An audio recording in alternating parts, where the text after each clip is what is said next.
Now, Sports Talk with Broads. Here's Hunter Brody.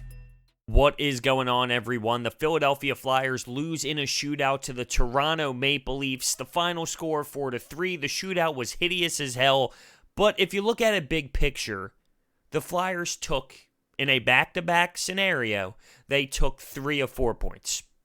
I mean, let's be real. You would accept that any day of the week. 3 of 4 points in a back-to-back, it could be a lot worse. But the way the game ended, it left a sour taste in my mouth.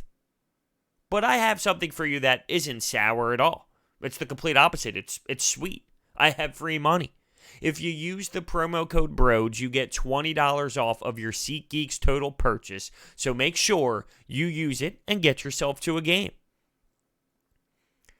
How the game ended was bad. In overtime, the Flyers had plenty of opportunities. They had a power play, a 4-on-3, where they got a ton of shots, but from the outside with no net front presence. The shootout, so many hideous attempts. Now you got to give credit to Brian Elliott for stopping their top guns, Austin Matthews, Mitch Marner, Nylander. I mean, they have tons of weapons, and Brian Elliott consistently stopped them in the shootout. So you got to tip your cap to Brian Elliott, and I thought he had a good game. It wasn't his fault. Here's what bothers me, though. The Flyers continuously go with this method. If we play like that, we will win majority of the games. Here's the thing. Besides 2 games this year, we have played that way. And our record's 5-5-2. It's not anything stellar. It's not anything crazy. We do play this way. We play a style of play where we pound the other team in shots. We have a ton of opportunities. We don't cash in. Like, we play this way. What is that? It's 500 hockey still. It's 500 hockey still, and I need to find a way for this team to get over the hump. Not me. I don't need to find it. The Flyers need to find a way to get the hell over the hump. New lines in this game, and I actually loved the top 3 forward lines from Alain Vigneault. JVR, Claude Giroux, and Joel Farabee on line 1. I love the fact that Joel Farabee was on the first line because that just creates energy. Really, I mean, there's so much buzz around this kid. He's playing stellar hockey. It gives a little boost of energy to even someone like Claude Giroux and JVR, knowing that they have this young stud kid on the same line as them. Love it. Lindblom, Couturier, and Travis Konecny, that's going to stay the same. We know that they're playing the best hockey of all 4 lines that we have for the Flyers, so we will keep them together without a doubt. And then Raffl, Kevin Hayes, and Voracek, what this does is it provides depth for this team. It's something I said we didn't have because Nolan Patrick got hurt, Scott Lawton was hurt. We didn't really have any threats on the third line. Well, that somewhat changes now with Voracek being on there, and I just see 3 lines that can go instead of just 2, and that makes it harder to defend. Now, the fourth line I'm not a huge fan of with Twarynski, Rupstov, and Pitlick. You know, not the biggest wow factor for me, but if they just eat up minutes and don't get scored on, that's their job. So let's talk about how this game played out. The first period, the Flyers got demolished. It was all Toronto Maple Leafs. Ghost tries to play a puck in the neutral zone with his hand. He misses it. Sanheim loses an edge for the 3rd straight game. As he tries to pivot, he falls completely, and Kapanen goes down and scores a beautiful goal on Brian Elliott to take a 1-0 lead. But the Maple Leafs crushed the Flyers in the first period until the very end. The Leafs took a too-many-men penalty. And Provorov, at the top of the power play, takes a shot. It hits off 2 Leafs, goes in, and the Flyers tie the game. So they had no right to be involved in the game after the first period, but a too-many-men call on the Leafs, it gave the Flyers some life, and they executed. They got lucky as hell, but they executed. Now, the second period was the same thing, but it was flip-flopped. The Flyers crushed the Leafs in that second period. Claude Giroux on a power play with so much poise. He's waiting. He makes a move by the goal line. He opens up the 5-hole of Anderson, and he puts it in. The Flyers are up 2-1. The Flyers had so many power plays in that period, but they weren't able to execute. They didn't score. So after crushing the Leafs in that period, with just about 2 minutes left or so, what do you know? The Leafs find a way to get a goal. And it was a weird goal. Spezza gets it, and that line played great all night long. That Spezza line. It played phenomenal. We were even holding on late after that goal. I thought the Leafs could have pounded another biscuit in. But 2-2 after 2. It seemed fitting, though, because both periods, they were the same but flip-flopped, if you will. And the score was tied 2-2 at the end of it. So it felt fair. And in the third, Travis Sanheim, of all people, scored a nice goal where he put a puck on net. He stayed with his shot. He beat everyone to the rebound, goes behind the net, and finds a way to get the rebound on the other side to score 3-2. And you can see his excitement. He needed that. He's been playing terrible hockey. He's been falling all over the place left and right. It's been pretty embarrassing, I'm not going to lie. So he needed that for himself. He really did. Plenty of opportunities for both teams. Back and forth hockey. Very exciting. Third, a turnover in the neutral zone leaves Mitch Marner full speed down the right side and torches Niskanen, torches Brian Elliott on a wraparound, and it's a tied hockey game 3-3.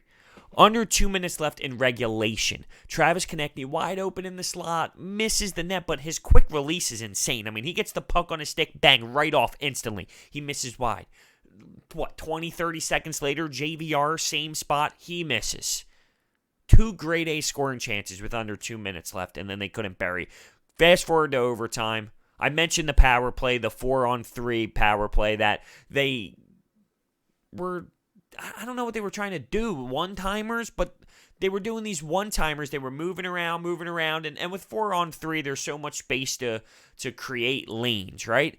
They were doing these one-timers, but they were taking the one-timers from so far outside, it didn't make sense. There wasn't anyone net front either. I didn't like the mindset of that power play whatsoever. Yeah, we were getting shots, but they weren't good shots. We should be able to look for lanes, back doors, tic-tac-toe, things of that nature. The Flyers were not doing that. The Leafs kill the penalty off, but at one point late there, 2-on-1 one way, 2-on-1 the other way. Travis Konecny with the breakaway in that overtime period and could not bury 5-hole. He's slamming his stick. He was frustrated. You could see it. He thought he could have had 8 goals in that game. And I like the fact that he's that frustrated, though, because he cares. He has that type of work ethic where he really does care, and it eats him alive when he doesn't score. And good. I mean, I want it to piss you off. I want you to be disgusted because that means you care. But when the shootout happens, Lindblom's falling all over the place. JVR with a bad backhand chance. Who else went? Raffl went. Voracek went. Claude Giroux tried to do one of his come in real slow, come in fast, deke. But Anderson did a good job of staying post to post and staying deep in his net at that time. What ended up happening, though, Travis Konecny went, I believe it was the 8th round of the shootout. He scores, but then Spezza scores on his chance to keep the game alive. We were one save away. I'm not blaming Brian Elliott because he did a fantastic job all game long and in the shootout. But eventually they got the job done, and the Flyers only get 1 point, where it seemed like they should have had 2.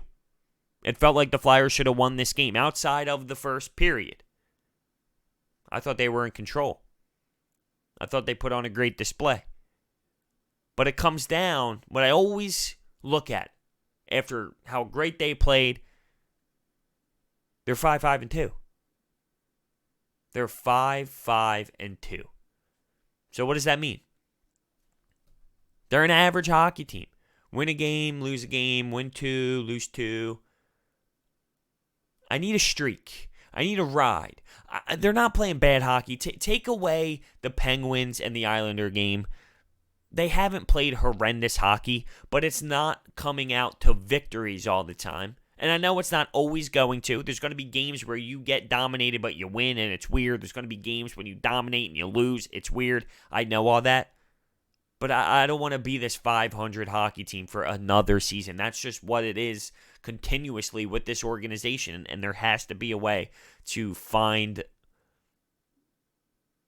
a way to get over the hump. There just has to be a way. It's annoying. Sean Couturier, by the way, still battling something. Not taking all the face-offs. When he did, he wasn't winning them. He struggled in the face-off dot. There's an issue with his health at the moment. And speaking of health, it seems like it's possible that Nolan Patrick actually misses the entire season. And it's just a shame. It's just a shame because normally with something like a bone, okay, 4 to 6 weeks, 6 to 8 weeks, you need surgery, don't need surgery. This is, you're having migraine problems, and there's really no timetable.